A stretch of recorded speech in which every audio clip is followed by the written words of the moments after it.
Hi everybody, welcome back to Glenn's Garage. Today's video, we're working on the 2008 ML behind me here, and we're going to be looking at a problem we have with the steering.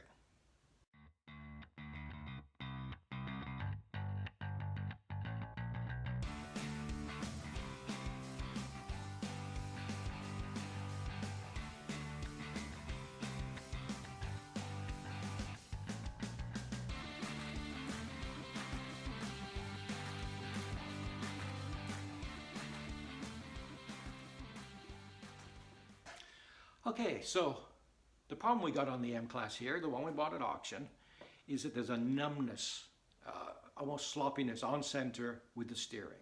Now it's something I noted the day I drove it home. In fact, if you watch the first video about the M-Class here, the ML, you'll see that I mentioned there's something going on with the steering to be investigated.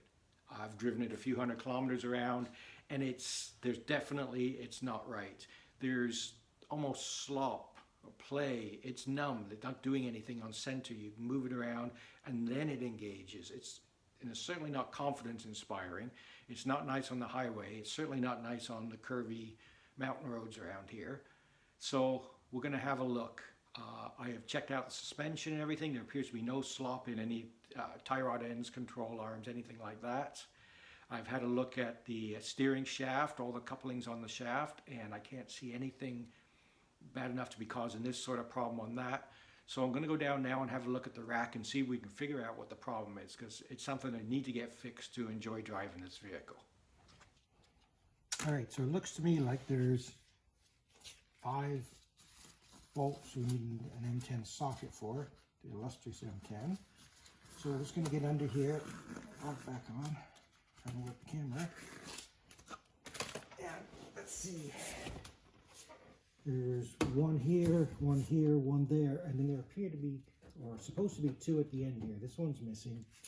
That one's there, but I don't know that it's actually doing anything, so. And I don't need that extension.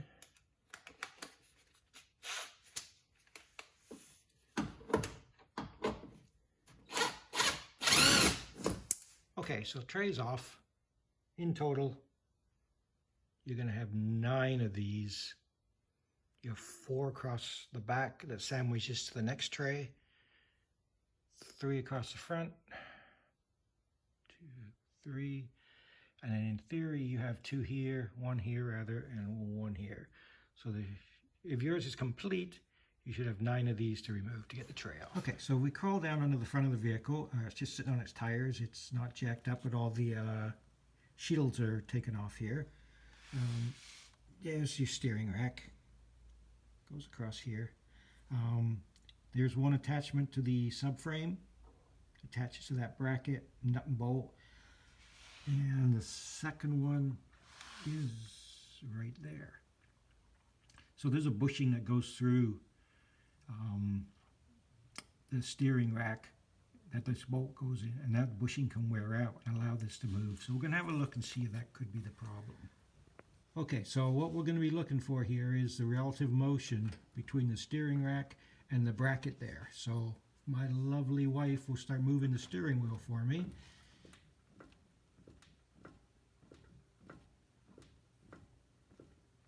You can see the steering rack is moving. It's the sign that the bushings are indeed pooched, worn out. So we're going to replace those bushings and try and tighten that rack up. Okay, so one of the problems we're going to find out if we can solve is, can I get all 4 bushings removed from this rack without removing the rack? Everything I've read suggests can't do it. So we're going to dig in and see if we can actually move things around enough to access all 4 bushings. And I guess we'll find out.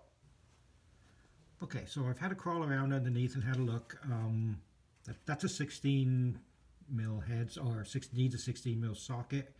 It's a bolt that goes through this bracket, through the bracket that's cast into the steering rack, and then there's another one of these metal brackets on the other side of that that effectively sandwiches it together, and there's a nut on the other end. So it's pretty tight to the transfer case back there, but I can get an open end socket or spanner up under under there, and I can get a socket on here, I believe, to crack that open. So we're going to try and do that and get this bolt out, get the other one out, and then I got to figure what kind of movement I can get on the rack.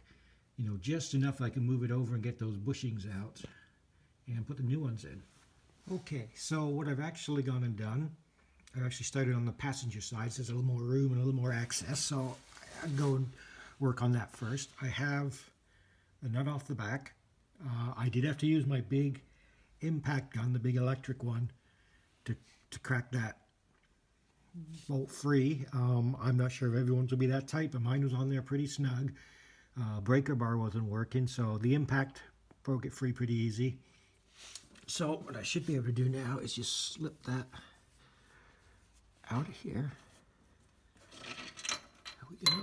Okay, so here's the bolt. So on the back side, the front side of this bracket's welded to the subframe here. On the back side, the bracket is a plate that's bolted, so I can take the nut out, or the bolt out rather, and I can remove that plate, and that should give me access to the back of the steering rack where the bushing is, and then I should be able to hopefully push the steering rack rearward enough to pop the front bushing out. This is all in theory, so we're going to see if that'll work. I'm hopeful I'll be able to get this one done fairly easily. I think it'll move without getting the second bolt out. We'll try. If not, we'll have to loosen the other side, the driver's side, and then get to moving it. Okay, so I'm trying now to show you the back side of the steering rack. So what you're looking at, there's the steering rack. There's the cast bracket where the bolt goes through. So the nut was on this side. And this is the removable bracket here that bolts to the subframe. So that's a E12 external Torx. We'll undo that. We'll remove that bracket. And this will give us room to take that bushing, the back bushing out, because the bushings are split front and back. There's 2 bushings per side. And once that bracket's out of the way, that bushing should come out, and I'm hopeful that the steering rack will be able to move back enough to jimmy the front bushing out as well. So I'm going to get the bolt out, and there's no way I can video under here, hold the video lights and do this. So it's simple. Just undo the bolt, take it out, and then I'll show you what I find when I get that done. All right, so that's the bracket that comes off. That's where this bolt goes through and bolts it to the subframe, and this is where the bolt that holds the steering rack goes through. It's got a couple of locator pins on the back. The same on both sides. You need a E12 to get that off on the passenger side. And for the driver's side, I'm suspecting you're going to need some kind of a wrench, because I don't think you're going to get a socket on there with the clearance to the transfer case, but we'll have a look. Okay, so there's the bushing partly out. Just use a screwdriver, slotted screwdriver, and slowly sort of work my way under the head there, and it's coming out, so we'll get it out in a second and we'll see just how worn it seems to be. Okay, so this is probably a little hard to see there, but here we're back with the steering rack. So the one bushing is out, the rearward one is out. The front one is, I've almost got it out. What I've ended up doing is taking the nut and the bolt from the steering rack on the driver's side as well. Exactly the same procedure as the passenger side, just tighter and more of a struggle, so, you know, predictably. So it's giving me room to move the steering rack back here. So I think I'm just going to move it just a little bit more. I need 2 hands to kind of pry it back and finish jimmying that bushing out. But I do believe it's actually going to come out, and then we'll have a look.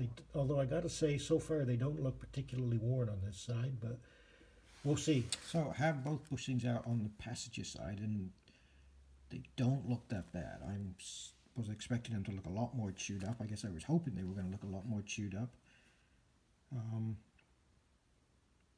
Although I do notice the hole there is pretty oval. So I don't know, it's been just wearing back and forth, and that's what's gone instead of the rubber. See pretty clearly they're not round holes there anymore. So maybe that's been the problem. So anyway, we're going to try on the driver's side to do the same thing, although it's significantly less room with the transfer case. So we're going to try and see what we can get, if we can get them out. Alright, so this is the driver's side. Probably a little hard to see under here, but what you're looking at is the cast bracket on the steering rack, and then on your left there is the bracket that's welded to the subframe that the removable bracket bolts to. And I have the one bushing out at the back of this already, so there is enough room to pry the bushing out with the transfer case there. So what I'm going to try and do now is move it forward enough to get that bushing out, and then I'll have all four out. And I should point out, when you remove this bracket, whilst it's an E12 Torx, you're probably not going to have room to put a socket on it. I didn't, so I ended up with a 10mm wrench on it. I believe it was a 10mm wrench that I used. I'll put it in the notes what I used, but just a normal 10mm wrench to crack that loose and then get it off. Alright, so I'm going to say I answered the question I had at the beginning of the video. You cannot get all four bushings out without removing the rack. And removing the rack is not something I'm prepared to do right now. Disconnecting everything, dropping the diff, suspension, not doing it. You can't move it enough with the differential or front axle in the way. You just cannot get the fourth one. So I'm going to, I guess, proceed with three of them. I'm going to start putting the bushings back together and back in place that I have removed. And I guess we'll start the reassembly process best we can with three of the four bushings. I'll show you here, I'll go down and show you how much I can lift the rack up to get the fourth bushing, and it's not enough. To have enough room to do it, I would have to either lift the engine or remove the oil pan, and removing the oil pan requires you to lift the engine. So I think I'm going to delay it. I'm potentially going to be dropping that oil pan anyway, because there's a small leak at the back, so if that oil pan comes off, then there'll be plenty of room. I can just undo these bolts and lift that rack up and put the fourth bushing in. So anyway, I'm going to start putting things back together, but I'll show you how close I got to being able to get that fourth bushing out. Okay, so that's how high I can get the steering rack. So as you can see, it doesn't quite clear the brackets, and I can't actually, it's basically touching the brackets. Alright, so here's where we got to last night, how I packed it up. This is the passenger side. Both bushings have been pushed in. Just put some dish soap on them and push in. And then what I did to make sure they were in properly, I put a clamp that went from here back to behind this rail here, and just a wood clamp, and just squeeze them up tight against this bracket here. And so they've squeezed in nice and tight. They're supposed to be oriented with these little locator tabs up and down. I'm not 100% sure why, because when I look at it, I would have thought they would have been the other way around to help support from side motion, but that's what I've read they're supposed to be. So those two are in. Okay, we have the rack back in the car. Bolts are through, nuts are on the end. It's just snugged up right now. So I'm just going to go down and torque it to specification. All right, so just crawled out from under the Mercedes here. I've just finished torquing the steering rack bolts to the specifications that I found online that Mercedes put out. And the spec is, it's a 50 Newton meter initial torque, and then you relax the bolt joint 180 degrees. You then go back in and retorque it to 50 Newton meters, and then plus 90 degrees. So it's snug. It's pretty darn snug. And I guess I'll put the spec. You'll see the spec here. My concern would only be that I've seen some posts where people have problems getting the bolts out because they're the other way around to what mine were. So they cut the bolt, which is fine, but then they go down to the hardware store and buy a bolt. And I'm going to say that a normal cheapo bolt isn't going to survive this at that torque spec. You want to go to a fastener place and get a high grade bolt if you're going to replace it. That's, you know, people's choice, but that's my opinion on that. You wouldn't want to use your normal zinc coated hardware bolt in that application with that kind of torque. So anyway, we're going to put her down on the ground, take it for a test drive, and I'll report back whether this has had any effect on the steering.